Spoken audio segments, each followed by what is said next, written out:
অথচ আল্লাহ তাআলা বলেন মুহাম্মাদুর রাসূলুল্লাহ ওয়াল্লাযীনা মাআহু আশিদ্দাহু আলাল কুফফার। মুহাম্মদ সাল্লাল্লাহু আলাইহি ওয়াসাল্লামের আদর্শের আলোকে এবং সাহাবাগণের আদর্শের আলোকে তোমরাকে দুটি গুণ অবলম্বন করতে হবে। সে দুটি গুণ হচ্ছে, নাম্বার 1 হচ্ছে তোমাদেরকে পরস্পর হতে হবে সদাই দয়াবান, এবং দ্বিতীয় নম্বর হচ্ছে তোমাদেরকে কাফেরদের মোকাবেলায় হতে হবে প্রাচীরের মতো শক্ত। সম্মানিত উপস্থিতি, অপরোক্ত দুটি গুণ অর্জন করতে পারলে এই জামানার মুসলমানগণ বিশ্ব বিজয় শক্তিতে পরিণত হবে। অত্যন্ত দুঃখ ও পরিতাপের বিষয় যে বর্তমান মুসলমানরা অপরোক্ত দুটি গুণ একেবারে হারিয়ে ফেলেছে, যার ফলে তারা পরাজিত শক্তিতে রূপান্তরিত হয়েছে। আল্লাহ তাআলা বলেন মুহাম্মাদুর রাসূলুল্লাহ ওয়াল্লাযীনা মাআহু আশিদ্দাহু আলাল কুফফার। মুহাম্মদ সাল্লাল্লাহু আলাইহি ওয়াসাল্লামের আদর্শের আলোকে তোমরাকে দুটি গুণ অবলম্বন করতে হবে। আল্লাহ তাআলা এই আয়াতে রাসূল সাল্লাল্লাহু আলাইহি সাল্লামের বিশেষ গুণাবলীর কথা বর্ণনা করেছেন এবং সাহাবাগণের আদর্শে গুণাবলীর কথা বর্ণনা করেছেন, যে সাহাবাগণরা মুসলিমদের প্রতি বিনয় প্রকাশ করতেন এবং কাফেরদের প্রতি কঠোরতা প্রকাশ করতেন। তিনি অন্যত্র আরও বলেন আদিল্লাতিন আলাল মুমিনিন আইজ্জাতিন আলাল কাফিরিন। মুমিনদের প্রতি নির্মল হতে হবে, ভদ্রতা হতে হবে এবং কাফেরদের প্রতি কঠোরতা প্রদর্শন করতে হবে। সম্মানিত উপস্থিতি, প্রত্যেকের আমাদেরকে ঈমানি বৃদ্ধি করতে হবে এবং মনে রাখতে হবে আমরা দায়ী। দাওয়াত তাবলীগ হলো আমাদের জিম্মেদারি। কোরআনের দাওয়াত সারা বিশ্বের মধ্যে পৌঁছে দিতে হবে, হাদিসের দাওয়াত সারা বিশ্বের মধ্যে পৌঁছে দিতে হবে, আল্লাহ রাসূলের আদর্শকে সারা বিশ্বের মধ্যে পৌঁছে দিতে হবে। কিন্তু বর্তমান জামানায় দাওয়াত ও তাবলীগ একেবারে হারিয়ে ফেলেছে, যার ফলে তারা পরাজিত শক্তিতে রূপান্তরিত হয়েছে। তাই তো রাসূল সাল্লাল্লাহু আলাইহি ওয়াসাল্লাম বলেন যে এমন একটা জামানা আসবে যে তোমরা কাফেরদের সামনে বুদবুদের মতো ভেসে যাবে, তোমরা কাফেরদের সামনে তুফানের ফেনার মতো ভেসে যাবে। সাহাবাগণ রাসূল সাল্লাল্লাহু আলাইহি সাল্লামকে জিজ্ঞাসা করলেন, ইয়া রাসূলুল্লাহ, তখন কি আমাদের সংখ্যা কম হবে? রাসূল সাল্লাল্লাহু আলাইহি সাল্লাম বললেন, না, তোমাদের সংখ্যা অধিক হবে, কিন্তু তোমাদের অন্তরে উহান ঢেলে দেওয়া হবে। এই কথা শোনার পর রাসূল সাল্লাল্লাহু আলাইহি সাল্লামকে সাহাবাগণ জিজ্ঞাসা করলেন, ইয়া রাসূলুল্লাহ মাল উহান, হে আল্লাহর রাসূল, উহানটা কি জিনিস? রাসূল সাল্লাল্লাহু আলাইহি ওয়াসাল্লাম বললেন, হুব্বুদ দুনিয়া ওয়া কারাহিয়াতুল মউত, দুনিয়ার মহব্বত ও মৃত্যুর ভয়। সম্মানিত উপস্থিতি, আল্লাহর রাসূলের ভবিষ্যৎবাণী বর্তমানে অক্ষরে অক্ষরে প্রতিফলিত হচ্ছে। আজ মুসলমানরা দুনিয়ার লোভে পড়ে হানাহানি এবং ঝগড়ায় লিপ্ত হচ্ছে। ইসলামী আদর্শকে জলাঞ্জলি দে, সুন্নতি জীবন বা জলাঞ্জলি দে কাফেরদের মতো দুনিয়ার স্বার্থের পিছনে দৌড়াচ্ছে, সুন্নতি জীবনবাদী বিজাতিদের অনুসরণে আনন্দ বোধ করছে। তাই আল্লাহর দুশমন ও কাফেররা মুসলমানদের ওপর নির্যাতন চালিয়ে যাচ্ছে। তাই আল্লাহর দুশমন ও কাফেররা মুসলমানদের ওপর সুবর্ণ সুযোগ মনে করে আল্লাহর বান্দাদের ওপর নির্যাতন চালিয়ে যাচ্ছে। তাই বলি মুসলমান ভাইয়েরা, আমাদেরকে রাসূল সাল্লাল্লাহু আলাইহি সাল্লামের আদর্শকে আঁকড়ে ধরতে হবে এবং বেশি বেশি করে কোরআন তেলাওয়াত করতে হবে এবং আল্লাহ রাসূলের বাণীকে আঁকড়ে ধরতে হবে। তবে আবার বিশ্ববিজয়ী শক্তিতে পরিণত হবে। আবার তাহলে আমাদেরকে সামনে ঐক্যবদ্ধ হয়ে সামনে অগ্রসর হতে হবে। এবারও বিশ্ব মুসলমানকে সারা বিশ্বের মানুষ তারা ইজ্জত ও সম্মান করতে বাধ্য হবে। সম্মানিত উপস্থিতি, বর্তমান মুসলমানদের বড় কারণ হচ্ছে মানুষের অহংকার। অহংকার যেমন মানুষকে লাঞ্ছিত করে, তেমনি জাহান্নামীবাসী করে। ইবলিস তার জাজল্য প্রমাণ। ইবলিস তার একমাত্র অহংকারের কারণে ইহকাল ও পরকাল অভিশপ্ত হয়েছে। আল্লাহ তাআলা বলেন, وقال موسى إني عذت بربي وربكم من كل متكبر لا يؤمن بيوم الحساب। মুসা আলাইহিস সালাম বলেন, যারা বিচার দিবসকে বিশ্বাস করে না, আমি প্রত্যেক অহংকারী ব্যক্তি থেকে আমি আমার এবং তোমাদের প্রতিপালকের কাছ থেকে আশ্রয় চেয়ে এনেছি। তিনি অন্যত্র আরো বলেন, ইন্নাল্লাহা লা ইউহিব্বুল মুস্তাকবিরিন। নিশ্চয় আল্লাহ তাআলা কোনো অহংকারীকে পছন্দ করেন না। তিনি অন্যত্র আরো বলেন, ওয়ালা তুসাইর খাত্তাকা লিন্নাসি ওয়ালা তামশি ফিল আরদি মারহা ইন্নাল্লাহা লা ইউহিব্বু কুল্লা মুখতালিন ফাকুর। অহংকার বশত তুমি মানুষকে অবাধ্য করো না এবং পৃথিবীতে অহংকার করে বিচারণ করো না, কারণ আল্লাহ তাআলা কোনো অহংকারীকে পছন্দ করেন না। অত্র আয়াত দ্বারা বুঝতে পারি যে আমাদেরকে ন্যায় বিচার করতে হবে। তার প্রমাণ আল্লাহ তাআলা নিজেই বলছেন, ইয়াদিলু, পৃথিবীর মানুষ তোমরা ন্যায় বিচার করো, হুয়া আকরাবু লিত্তাকওয়া, এটা তাকওয়ার নিকটবর্তী। তিনি অন্যথায় আরো বলেন, ওয়ালা তামশি ফিল আরদি মারহা ইন্নাকা লান তাখরিকাল আরদা ওয়া লান তাবলুগাল জিবালা তুলা। পৃথিবীর মানুষ তোমরা অহংকার করে চলমান করো না, কারণ তুমি জমিনকে ধ্বংস করতে পারবে না। ওয়ালান তাখরিকাল আরদা ওয়া লান তাবলুগাল জিবালা, কারণ তুমি জমিনকে ধ্বংস করতে পারবে না এবং তুমি পাহাড়ের উচ্চতায় পৌঁছাতে পারবে না। অত্র আয়াত দ্বারা বুঝতে পারি যে আমরা যদি অহংকার করে বিচারণ করি, আমরা যদি অহংকার করে চলামন করি, তাহলে আমরা পাহাড়কে ধ্বংস করতে পারবো না এবং জমিনকে ধ্বংস করতে পারবো না এবং পাহাড়ের উচ্চতায় পৌঁছতে পারবো না। আল্লাহ তাআলা যখন ইবলিস আলাইহিস সালামকে বলেছিলেন, হে ইবলিস, তুমি আদম আলাইহিস সালামকে সিজদা করো। ইবলিস বলেছিল, আমি কেন সিজদা করব? ইবলিস বলেছিল, আমি তো আগুনের তৈরি আর সে তো মাটির তৈরি, আমি কি করে সিজদা করতে পারি? তার প্রমাণ আল্লাহ তাআলা নিজেই বলেন, ওয়াইদ কুলনা লিল মালাইকাতি ইসজুদু লি আদম ফাসাজাদু ইল্লা ইবলিস আবা ওয়াস্তাকবারা ওয়া কানা মিনাল কাফিরিন।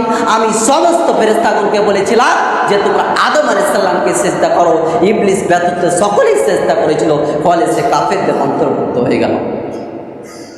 এই সম্পর্কে হাদিসে এসেছে, আন আবি হুরায়রা قال قال رسول الله صلى الله عليه وسلم قال بينما رجل يتبختر يمشي في بردين قال قد أعجبته نفسه فقصف الله به الأرض فهو يتجلجل فيها إلى يوم القيامة। আবু হুরায়রা হতে বর্ণিত, নবী করিম সাল্লাল্লাহু আলাইহি ওয়াসাল্লাম বলেন, এক ব্যক্তি দুটি চাদর পরে অহংকার করে বিচারণ করছিল, এটা তার নিকটে পছন্দ নিয়েছিল, আল্লাহ তাকে জমিনে ধসিয়ে দিয়েছে এবং সে কিয়ামত পর্যন্ত সেই জমিনে ডুবতে থাকবে। অত্র হাদিস সাক্ষ্য দেয় যে আমাদেরকে যে জিনিসটা পরে অহংকার হবে, যে জিনিসটা পরে অহংকার করে বিচার করতে মনে হবে, সে জিনিসটা পরে আপনাকে অহংকার করা যাবে না, সে জিনিসটা পরে আপনাকে বিচার করা যাবে না। কারণ আপনি যদি ওই জিনিসটা পরে থাকেন, তাহলে আপনার মধ্যে অহংকার সৃষ্টি হবে। আন হারিসা ইবনে ওয়াহাব হতে বর্ণিত, নবী করিম সাল্লাল্লাহু আলাইহি ওয়াসাল্লাম বলেন, জান্নাতের অধিবাসী আমি তোমাদের বলি শুনো, প্রত্যেক দুর্বল অসহায় ব্যক্তি যদি আমার উপর কসম বা ভরসা করে, তাহলে আমি তাকে কসম থেকে মুক্তি হওয়ার সুযোগ দান করি। আর প্রত্যেক জাহান্নামের অধিবাসী হচ্ছে অহংকারী আত্মভ্রমী। আন আব্দুল্লাহ বিন মাসউদ قال قال رسول الله صلى الله عليه وسلم ثلاثة لا يكلمهم الله يوم القيامة ولا يزكيهم قال أبو معاوية ولا ينظر إليهم ولهم عذاب عليم شيخ زان ومالك كذب وعائل مستكبرين। আন আবি হুরায়রা হতে বর্ণিত, নবী করিম সাল্লাল্লাহু আলাইহি ওয়াসাল্লাম বলেছেন, তিন শ্রেণীর লোকের সাথে আল্লাহ তাআলা কিয়ামতের দিন কথা বলবেন না। আবু মুআবিয়া বলেন যে তাদের দিকে রহমতের দিকে দৃষ্টির দিকে তাকাবেন না।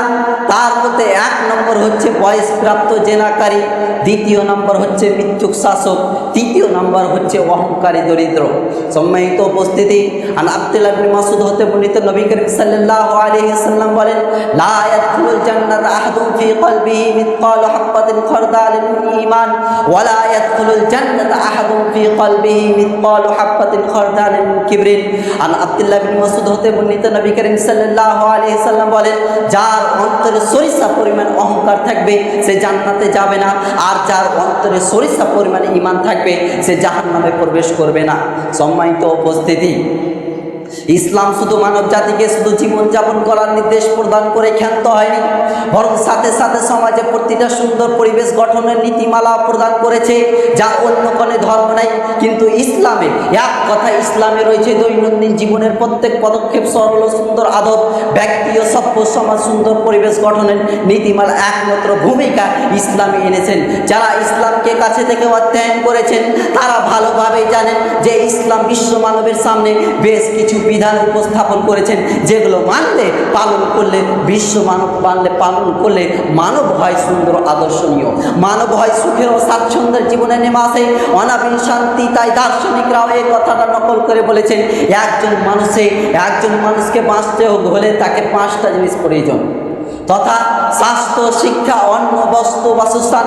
এই 5টি জিনিস না হলে একজন মানুষ সুন্দরভাবে জীবনযাপন কাটাতে পারে না, একজন মানুষ ভালোভাবে জীবনযাপন কাটাতে পারে না। তাই দার্শনিকরাও এই কথাটা বলেছেন যে তথা আদর্শ পরিবেশ থাকতে হলে ইসলাম আদর্শ পরিবেশ গঠনের ভূমিকা এনেছেন। তার মধ্যে 1 নম্বর হচ্ছে নেই পরনায়িতা। আল্লাহ তাআলা বলেন, ইয়দিলু, পৃথিবীর মানুষ তোমরা নেই বিচার করো, হুয়া আকরাবু লিত্তাকওয়া, এটা তাকওয়ার নিকটবর্তী। ওয়া ইযা হাকামতুম বাইনান নাস, যখন তোমরা মানুষের মধ্যে বিচার করবে, আন তাহকুমুল বিল আদল, তখন নেই ভিত্তিক বিচার করবে। ইন্নাল্লাহা নি'মা ইয়াইদুকুম বিহ, আল্লাহ তাআলা তোমাদেরকে কতই না সুন্দর উপদেশ দিয়েছেন। সম্মানিত উপস্থিতি, পানি, আলো, বাতাস, রৌদ্র প্রভৃতি প্রাকৃতিক সমাজ যেমন প্রত্যেকটা মানুষের হতে পারে, এই অধিকার থেকে কেউ কাউকে বঞ্চিত করতে পারে না, তেমনি সুবিচার দেশের প্রত্যেকটা মানুষের প্রাপ্তভাবে সমানভাবে প্রাপ্ত। তাই তো রাসূল সাল্লাল্লাহু আলাইহি ওয়াসাল্লাম এর হাদিস দ্বারা প্রমাণিত হয় যে মাখজুমি গোত্রের একজন মহিলা যখন চুরি করার ব্যাপারে ধরা পড়ল, তখন কুরাইশ বংশের লোকেরা খুব দুশ্চিন্তায় হয়ে পড়ল এবং সাহাবাগণ জিজ্ঞাসা করলে, ইয়া রাসূলুল্লাহ, রাসূলুল্লাহ সাল্লাল্লাহু আলাইহি সাল্লামের সাথে কেউ কথা বলতে পারবে কি?